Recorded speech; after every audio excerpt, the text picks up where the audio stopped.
ನಾಳೆ ನೀತಿ ಆಯೋಗ ಸಭೆ ಇದೆ.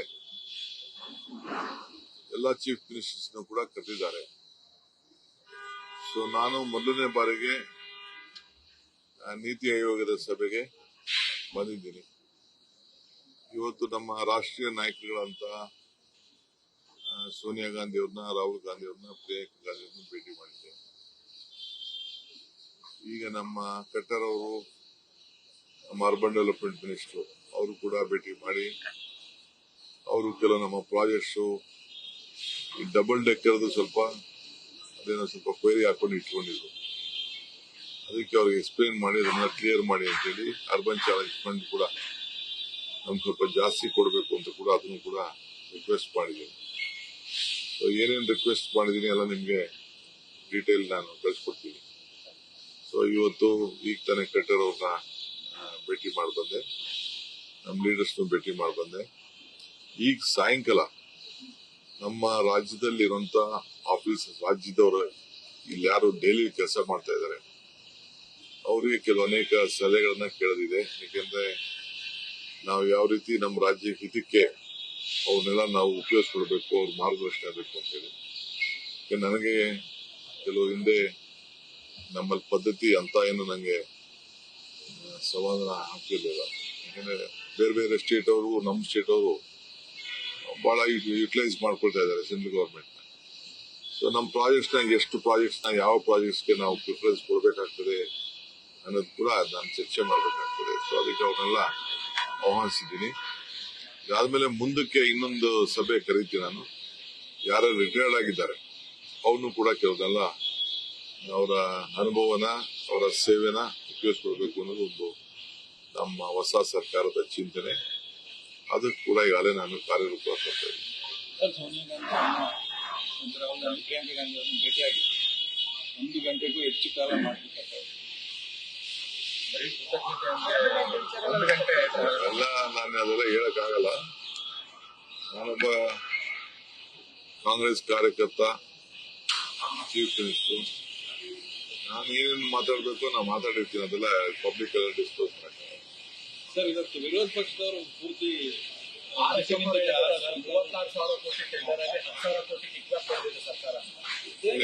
ಅವ್ರಿಗೆ ಲಾರಿಲಿ ತುಂಬಿ ಕಳಿಸ್ಕೊಡೋಣ.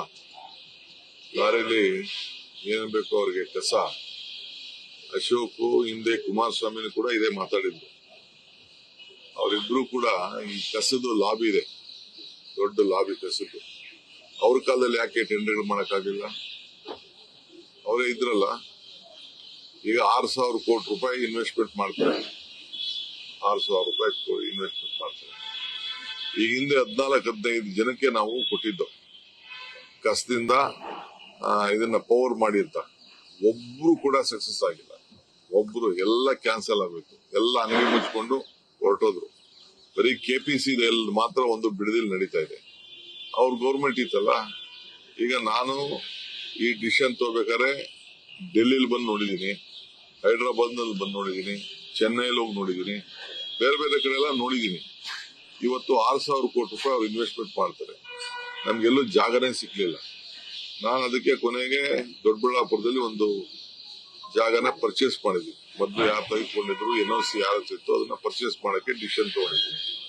ಅದಾದ್ಮೇಲೆ ನೈಸ್ ಅವರು ಜಾಗನ ಬಿಡಿಸ್ಕೊಂಡಿದ್ವಿ. ಅವ್ರು ಬಿಟ್ಟಿದ್ದ ಜಾಗನ ಕೆಲವರು ತೆಗೆದುಕೊಂಡಿದ್ವಿ. ಸೊ ಬೇಕಾದಷ್ಟು ಕಡೆ ಆಹ್ವಾನ ಮಾಡಿದೀನಿ, ನೀವ್ ಯಾರು ಜಮೀನು ಕೊಡೋಗಿದ್ರು ಮುಂದಕ್ಕೆ ಬನ್ನಿ ಅಂತ. ಸೊ ಯಾರೋ ಪಕ್ಕದಲ್ಲಿ ಕಸ ಹಾಕ್ಸ್ಕೊಳಕ್ ಇಷ್ಟ ಇಲ್ಲ. ನಮ್ಮ MLA 800 ಕೋಟಿ ರೂಪಾಯಿ ಅಷ್ಟು MLA ಒತ್ತಡದ ಮೇಲೆ ನಾವು ಅವ್ರಿಗೆ ಈ ರೋಡ್ ಡೆವಲಪ್ಮೆಂಟ್ಗೆ, ಆ ಡೆವಲಪ್ಮೆಂಟ್ಗಿಂತ ಕ್ಷೇತ್ರಗಳಲ್ಲಿ ಕೊಡ್ತಾ ಇದೀವಿ. ನಿಂಬಾವಳಿ ಅವರನ್ನೇ 2-3 ಸತಿ ನಿಲ್ಸೇ ಬಿಟ್ಟಿದ್ರು. ಕಸ ಹಾಕ್ಸ್ಕೊಳ್ಳೋದೇ ನಿಲ್ಸ್ಬಿಟ್ಟಿದ್ರು. ಎಲ್ಲಿ ಹಾಕ್ಸ್ಕೊಳ್ತಾರೆ? ನಮ್ಮ ಕ್ಷೇತ್ರದಲ್ಲಿ ಯಾಕೆ ಹಾಕ್ತೀರಾ, ಹೊರಗಡೆ ಅವ್ರು ಹಾಕಿ ಅಂತ. ಸೊ ಕಸ ಬಂದ್ ಮಾಡ್ಬೇಕು, ಕಸದಿಂದ ಗ್ಯಾಸ್ ಆಗ್ಬೇಕು, ಕಸದಿಂದ ಕರೆಂಟ್ ಆಗ್ಬೇಕು. ಸೊ ಇವರು ಇವತ್ತೇನು ಈ ಅಶೋಕ್ ಮಾತಾಡ್ತಾ ಇದಾರಲ್ಲ, ಇವರೆಲ್ಲ ಆ ಗ್ಯಾಂಗ್ ಇದೆಯಲ್ಲ, ಆ ಗ್ಯಾಂಗ್ ನ ಏಜೆಂಟ್ ಆಗಿ ಇವತ್ತು ಮಾತಾಡ್ತಾ ಇದ್ದಾರೆ. ನಾನೇ ಅವ್ರಿಗೆ ಇದನ್ನೆಲ್ಲ ಕೂತ್ಕೊಂಡು ಅವ್ರ ಹತ್ರ ಚರ್ಚೆ ಮಾಡಿದ್ದೀನಿ. ಈ ಮಾಫಿಯಾನ ಕಂಟ್ರೋಲ್ ಮಾಡಿ. ಇದೊಂದು ಮಾಫಿಯಾ, ಕಸದೊಂದು ಮಾಫಿಯಾ. ಆ ಮಾಫಿಯಾಗೆ ಅಶೋಕ್ ಅವರು ಸ್ಪೋಕ್ಸ್ ಮ್ಯಾನ್ ಆಗೋದು ನನಗೆ ಬಹಳ ಆಶ್ಚರ್ಯ ಆಯ್ತು. ಅಲ್ಲ, ಎಸ್ ಬಿಕಮ್ ದೊಡ್ಡ ಮಟ್ಟದಲ್ಲಿ ಆರೋಪ ಮಾಡಿದ್ರು. ಈಗ ಆಯ್ತು, ಎಲ್ರಿ 36,000 ಕೋಟಿ, ಎಲ್ಲಿ 36,000 ಕೋಟಿ ಆಯ್ತು. ಅವ್ರು ಯಾವ್ದು ಬೇಕಾದ್ರೂ ತನಿಖೆ ಮಾಡಿ, ಏನ್ ಬೇಕಾದ್ರೂ ಮಾಡ್ಲಿ, ಎಲ್ಲಿ ಬೇಕಾದ್ರೂ ರಿಪೋರ್ಟ್ ಕೊಡ್ಲಿ, ಯಾವ್ದಾದ್ರು ದೊಡ್ಡ ಏಜೆನ್ಸಿ ತಂದು ಮಾಡ್ಲಿ. 36,000 ಬೇಡ, ಬರೀ 10 ಕೋಟಿ ರೂಪಾಯಿಂದ ಏನಾದ್ರು ಮಿಸ್ಯೂಸ್ ಆಗಿತ್ತು ಅಂದ್ರೂ ತನಿಖೆ ಮಾಡಿಸ್ಲಿ. I am ready. ಗವರ್ನರ್ ಭೇಟಿ ಆಗಿದ್ದಾರೆ. ಅವ್ರಿಗೆ ಏನಪ್ಪಾ ಅಂದ್ರೆ ನಾನು ಚೀಫ್ ಮಿನಿಸ್ಟರ್ ಆಗಿದ್ದು ಪಾಪ ಅವ್ರಿಗೆ ತಡ್ಕೊಳಕ್ ಆಗ್ತಾ ಇಲ್ಲ. ಅವ್ರ ಪಾರ್ಟಿ ನನಗೆ ಏನೇನ್ ಆಗ್ತಾ ಇದೆ, ಅವ್ರ ಪಾರ್ಟಿಲಿ ಏನಾಗ್ತಾ ಇದೆ, ಬೇರೆ ಪಾರ್ಟಿಗಳಲ್ಲಿ ಏನಾಗ್ತಿದೆ ಅಂತ ನನಗೆಲ್ಲ ಗೊತ್ತಿದೆ. ಪಾಪ ಅವ್ರಿಗೆ ಏನೇನು ಒತ್ತಡ ಇದೆಯೋ ಮಾತಾಡಿಸ್ತಾ ಇದಾರೆ, ಮಾತಾಡಿಸ್ಲಿ, ಏನ್ ತೊಂದ್ರೆ ಇಲ್ಲ. ಅವರೇ ನನಗೆ ಅವರೆಲ್ಲ MLAs ಹೇಳಿದ್ದಾರೆ, ಟೆಂಡರ್ನ 10-12 ವರ್ಷದಿಂದ ಟೆಂಡರ್ ಕೆರೆಗೆ ಬಿಡ್ಲಿಲ್ಲ, ಕಸ ಇದನ್ ಮಾಡತ್ತ ಟೆಂಡರ್ ಕೆರೆಗೆ ಬಿಡ್ಲಿಲ್ಲ. ಬರೀ ಕೋರ್ಟ್ಗೆ ಹೋಗಿ ಕೊನೆ ಕೋರ್ಟ್ ಅಲ್ಟಿಮೇಟ್ಲಿ ನೀವು ಸರ್ಕಾರ ಮಾಡ್ತಾ ಇರೋ ಡಿಸಿಷನ್ ಕರೆಕ್ಟ್ ಅಂತ ತೀರ್ಮಾನ ಮಾಡಿ. ಈಗೂ ಕೂಡ ತೀರ್ಮಾನ ಆಗಿದ್ರು ಕೂಡ ನನ್ನ ಗವರ್ಮೆಂಟ್ ಇದನ್ನ ಸಿದ್ದರಾಮಯ್ಯ ಗವರ್ಮೆಂಟ್ ನಾನು ಮತ್ತೆ ಒಂದು ಕಮಿಟಿ ಫಾರ್ಮೇಶನ್ ಮಾಡಿಸಿ ತಿರ್ಗಾ ಎನ್ಕ್ವೈರಿ ಮಾಡಿ ಅಂತ ಹೇಳಿ. ಅದರಿಂದ ಅವರು ಮಾಡ್ತಾ ಇರೋದು ರಾಜಕೀಯ ಅಸೂಯೆ. ಅವ್ರ ಕೈಲಿ ತಡ್ಕೊಳಕ್ ಆಗ್ತಾ ಇಲ್ಲ. ನಮ್ ಸ್ಟೈಲ್ ಆಫ್ ಫಂಕ್ಷನಿಂಗ್ ನ ಅವ್ರ ಕೈಲಿ, ನಮ್ ಟ್ರಾನ್ಸ್ಪರೆನ್ಸಿನ ನೋಡ್ಕೊಂಡು ಅವ್ರ ಕೈಲಿ ಡೈಜೆಸ್ಟ್ ಮಾಡ್ಕೊಳಕ್ ಆಗ್ತಾ ಇಲ್ಲ. ಗೃಹಲಕ್ಷ್ಮಿ ಯೋಜನೆ ಬಹಳ ಚರ್ಚೆ ಆಗ್ತಾ ಇದೆ ಸರ್. ಮತ್ತೆ ಬೆಂಗಳೂರು ತಕ್ಷಣ ಒಂದರಲ್ಲೇ 12,000 ಜನ ಗೃಹಲಕ್ಷ್ಮಿ ಯೋಜನೆ ಕೈ ಬಿಟ್ಟಿದ್ದಾರೆ. ಐ ಡೋಂಟ್ ನೋ, ಅದೆಲ್ಲ ನಂಗೆ ಗೊತ್ತಿಲ್ಲ. ಗೃಹಲಕ್ಷ್ಮಿ ಏನಾಗಿದೆ ಅಂತಂದ್ರೆ, ಕೆಲವರೆಲ್ಲ ಸತ್ತೋಗಿದ್ದವರೆಲ್ಲ ಅವ್ರು ಬೇರೆಯವ್ರ ತೆಗೆದುಕೊಳ್ತಾ ಇದಾರೆ. ಆಮೇಲೆ ಬೇರೆ ಫೋನ್ ನಂಬರ್ಸ್ ಕೊಟ್ಟಿದ್ದಾರೆ. ನಾವು ಬಾಗಲಕೋಟು ಇದರಲ್ಲೆಲ್ಲ ಚೆಕ್ ಮಾಡಿದೀವಿ, ಬೇರೆ ಚೆಕ್ ಮಾಡಿದ್ವಿ. ಯಾರ್ದೋ ನಂಬರ್ಗೆ ಯಾರ್ದೋ ಇದಾಗ್ತಾ ಇದೆ. ನಾವು ರೀಚೆಕ್ ಮಾಡ್ತಾ ಇದೀವಿ, ಅವ್ರು ಏನ್ ಯೂಸ್ ಮಾಡ್ತಾ ಇದಾರೆ, ಕರೆಕ್ಟ್ ಆಗಿ ಆಗ್ತಾ ಇದೆಯಾ, ಏನು ಎತ್ತ, ಅದನ್ನೆಲ್ಲ ನಾವು ನೋಡ್ತಾ ಇದೀವಿ. ನೋಡಿದಾಗ ನಮ್ಗೆ ಬೇಕಾದಷ್ಟು ಇದು ಬಂತು. ಅದಕ್ಕೆ ಹೊಸದಾಗಿ ಅವರು ಐಡೆಂಟಿಫೈ ಮಾಡ್ಕೊಳ್ಳಿ, ಆ ಮನೆ ಯಜಮಾನಿರ ಏನು ಎತ್ತ, ಅವ್ರಿಗೆ ತಲುಪ್ತಾ ಇದೆಯಾ, ಕರೆಕ್ಟ್ ಆಗಿ ಏನು ಅವ್ರ ಅಕೌಂಟಾ ಅನ್ನೋದೆಲ್ಲ ನಾವು ಸ್ವಲ್ಪ ಕರೆಕ್ಟ್ ಆಗಿ ನೋಡ್ಬೇಕಲ್ಲ.